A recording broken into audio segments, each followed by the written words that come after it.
aduga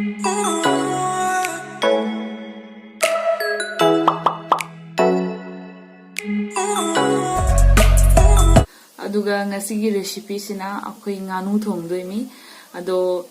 nganu thongbagi recipe se ai amuta try tawdri aduga ngasi ahanba thongdoimi nganu se ai amukatang charure adusu mina thongbada ko yam hawi aduna ngasi second time chadoimi aduga yengminarsi mayam aina thongbase dodi video se nungshibiduna viewers na follow ni yengview.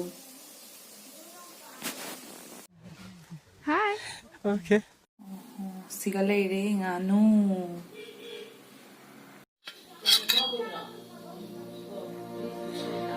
Jenam gari hau bani si se jenam gas. Gari de sabiera. Da hau mare. Hau jenam ke kase mula bani na hauji brown oil ko. Aduna ngasai di sa do sanjarage. Sen samroga.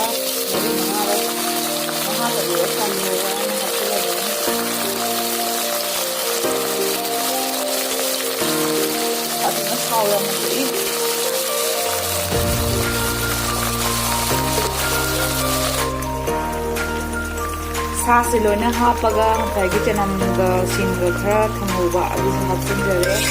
aduga hapaga hadana munna ngawre kupsala thamme sa sige thogle mai se kus amon mini se mai se pangaba ngawdeni aduga kona mai hapdeni hauji mai hapa ya pe se mai sa du thok ko mai ne ba mai se kus amon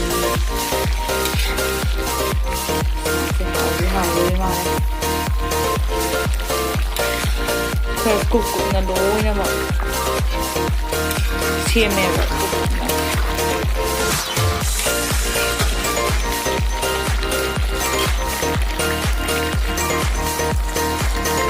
Hujik may isa thara kami may isa na kami kawe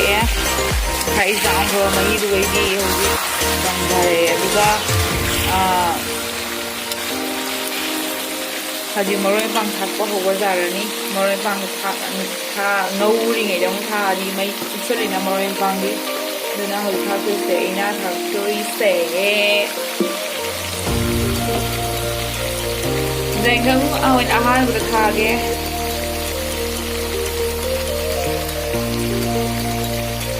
jarani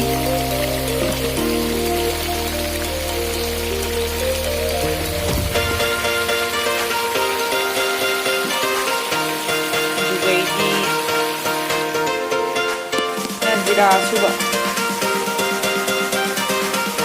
ready buat nani mai awon tani koi je mai do kang jan re adu ga udi awon tani ni ai thau ka tu am hap te thau am pok mai da di alu siga mo inna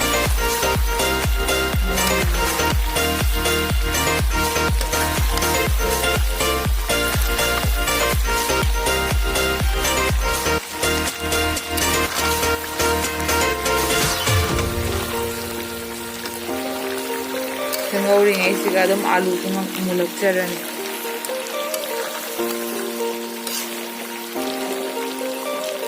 lokeli na sarap mahina yari makai kuina ngawba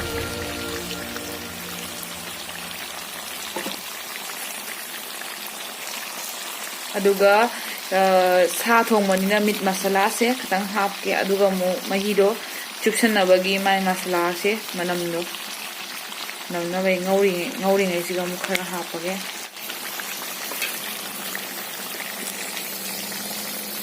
mayam hawgadaba manbro haibiramo aini iliba khudi matek se akhoi mamana saba khudi matek ni sise aduga aina mamang video da su haija kare akhoi kasardadi sanga se yama chade aina hojiki na haron singdi loi chana re dana akhoi gumba na haron myam di loi chana re aduga akhoi maoi base gumba se chade ba juna jen se jen cha ba se ke aini abda ꯌꯥꯝ ꯇꯥꯡꯅ ꯊꯣꯛꯏꯗꯣ ꯍꯧꯖꯤꯛꯀꯤ ꯅꯍꯥꯔꯣꯟ ꯄꯨꯝꯅꯃꯛꯇꯤ ꯆꯥꯔꯦ ꯑꯉꯥꯡꯗꯤ ꯀꯩꯗꯤ ꯑꯗꯣ ꯑꯩꯅ ꯆꯥꯕ ꯍꯩꯈꯤꯕꯗꯨꯁꯨ ꯑꯩꯈꯣꯏ ꯃꯥꯃꯣꯁꯤꯡꯅ ꯄꯄꯥ ꯍꯣꯏꯅ ꯇꯝꯕꯤꯕꯗꯩ ꯍꯩꯈꯤꯕꯅꯤ ꯑꯗꯨꯅ ꯖꯦꯟꯗꯤ ꯃꯌꯥꯝ ꯆꯥꯔꯦ ꯑꯉꯥꯡ ꯑꯣꯏꯔꯤꯉꯩꯗ ꯑꯗꯣ ꯉꯥꯅꯨ ꯊꯣꯡꯕꯁꯦ ꯆꯥꯗꯦꯕ ꯉꯥꯅꯨ ꯊꯣꯡꯕꯁꯦ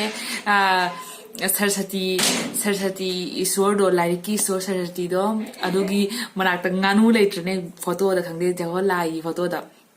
ꯑꯗꯣ ꯂꯥꯏꯒꯤ ꯀꯩꯅꯣꯅꯤ ꯍꯥꯏꯅꯅꯦ ꯑꯩꯈꯣꯏ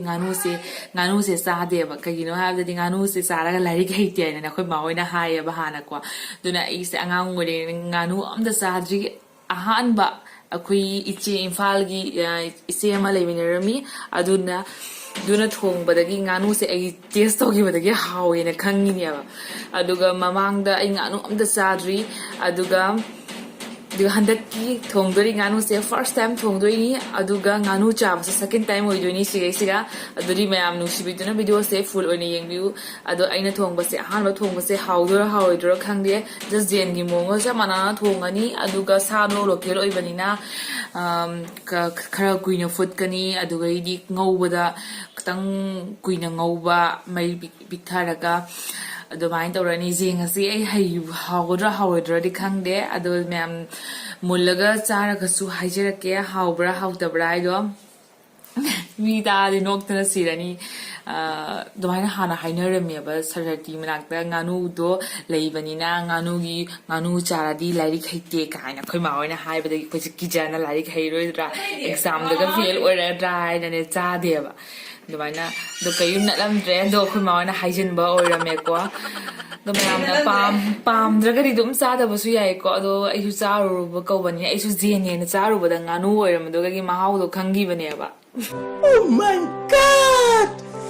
Wow! ꯑꯗꯨꯅ ꯉꯥꯅꯨ ꯍꯟꯗꯛ ꯆꯥꯗꯣꯏꯁꯦ ꯁꯦꯀꯦꯟ ꯇꯥꯏꯝ ꯆꯥꯗꯣꯏꯃꯤ ꯑꯅꯤꯔꯛꯇꯪ ꯁꯨꯗꯣꯏꯃꯤ ꯑꯍꯥꯟꯕ ꯆꯥꯈꯔꯦ ꯍꯟꯗꯛꯅ ꯑꯅꯤꯔꯛ ꯁꯨꯗꯣꯏꯃꯤ ꯑꯗꯣ ꯑꯩꯅ ꯊꯣꯡꯉꯤ ꯑꯗꯣ ꯃꯌꯥꯝ ꯌꯦꯡꯃꯤꯟꯅꯔꯁꯤ ꯁꯥꯁꯨ ꯃꯍꯤ ꯐꯖꯅ ꯀꯪꯁꯤꯜꯂꯛꯑꯦ ꯑꯗꯣ ꯃꯥꯒꯤ ꯃꯍꯤꯗꯣ ꯀꯪꯁꯤꯟꯒꯗꯕ ꯃꯍꯤꯗꯣ ꯂꯣꯏ ꯀꯪꯁꯤꯜꯂꯦ ꯑꯗꯨꯒ ꯁꯥꯁꯦ ꯐꯥꯛ ꯀꯨꯏꯅ ꯃꯩꯁꯦ ꯄꯤꯛꯊꯔꯒ ꯉꯧꯔꯦ ꯃꯔꯣꯏ ꯃꯄꯥꯡ ꯌꯥꯝ ꯍꯥꯞꯇꯕꯗ ꯈꯔ ꯍꯥꯞꯄꯒ ꯉꯁꯥꯏ ꯍꯥꯞꯈꯤꯕ ꯑꯥꯂꯨꯗꯨꯁꯨ ꯃꯨꯜꯂꯦꯁꯦ ꯃꯨꯜꯂꯦ ꯕꯣꯕꯣ ꯀꯥꯏꯔꯦ ꯕꯣꯕꯣ ꯀꯥꯏꯔꯦ ꯑꯥꯂꯨꯗꯨꯁꯨ ꯃꯨꯜꯂꯦ ꯑꯗꯨꯅ ꯏꯁꯤꯡ ꯈꯤꯇꯪ ꯍꯥꯞꯄꯒ ꯑꯃꯨꯛ ꯐꯨꯠꯂꯒꯦ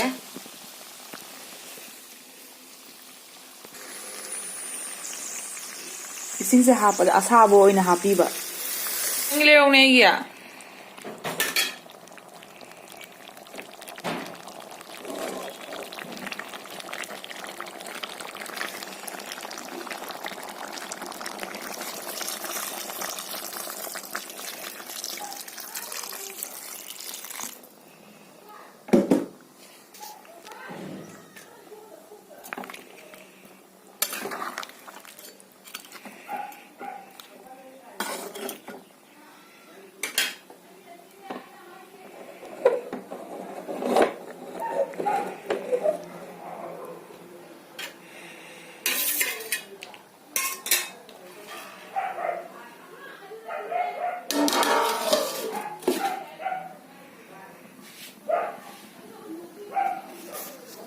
ꯏꯟꯖꯥꯡ ꯃꯍꯤ ꯍꯥꯞꯈꯤꯕꯗꯨꯁꯨ ꯈꯔ ꯀꯪꯁꯤꯜꯂꯛꯑꯦ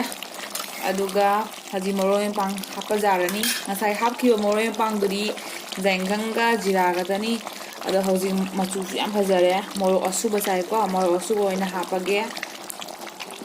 ꯆꯥꯃꯁ 2 ꯑꯣꯏꯅ ꯍꯥꯞꯄꯦ ꯑꯗꯨꯒ ꯁꯤꯒꯤ MDH ꯒꯔꯝ ꯃꯁꯥꯂꯥꯁꯦ ꯁꯤ ꯍꯅꯨꯕꯁꯦ ꯌꯥꯝ ꯐꯥꯎꯈ꯭ꯔꯕꯅꯤꯁꯦ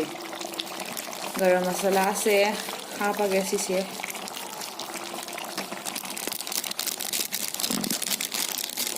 ꯊꯣꯡꯁꯦ ꯎꯗ꯭ꯔꯣ ꯁꯤꯒ ꯂꯩꯔꯦ ꯑꯋꯥ ꯐꯗꯤꯒꯣꯝ ꯁꯤꯒ ꯂꯩꯔꯦ ꯗꯥꯜꯆꯤꯅꯤꯗꯣ ꯉꯁꯥꯏꯒꯤ ꯗꯥꯜꯆꯤꯅꯤꯗꯣ ꯉꯁꯥꯏ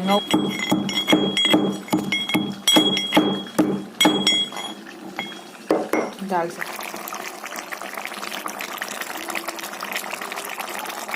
ꯃꯅꯝ ꯅꯨꯡꯁꯤꯅꯕ ꯍꯥꯎꯗꯤ ꯍꯥꯎꯒꯗꯕ ꯃꯥꯜꯂꯦ ꯆꯥꯒꯗꯕꯇ ꯉꯥꯏꯔꯦ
ꯐꯗꯤꯒꯣꯝꯗꯣ ꯀꯨꯞꯅ ꯁꯣꯏꯔꯦ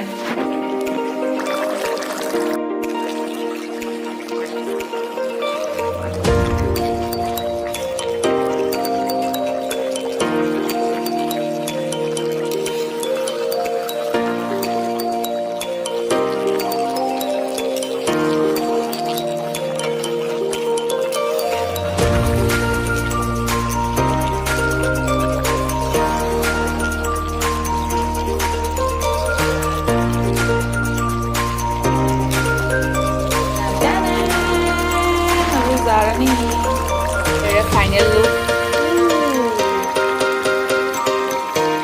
Mapani mapasa Siliguri dagi lae ngarang aduna ngasi ako'y sigala ini sasabi na bagi hi herba hi.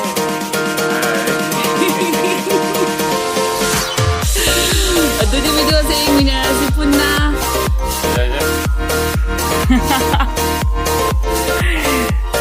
Tapi mapasa ay man bari yung usi. Minari ay mala ayam na. Saka sa nita ni hadi mahau denge hauga haudaba da hajjin yara hanadi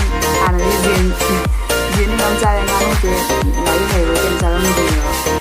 ngam sa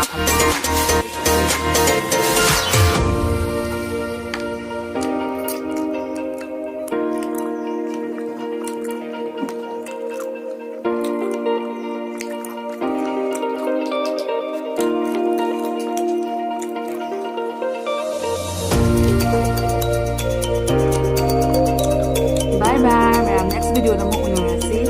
hawre yam na nganu thong ma se ma ku try do biro ajawa mira bye bye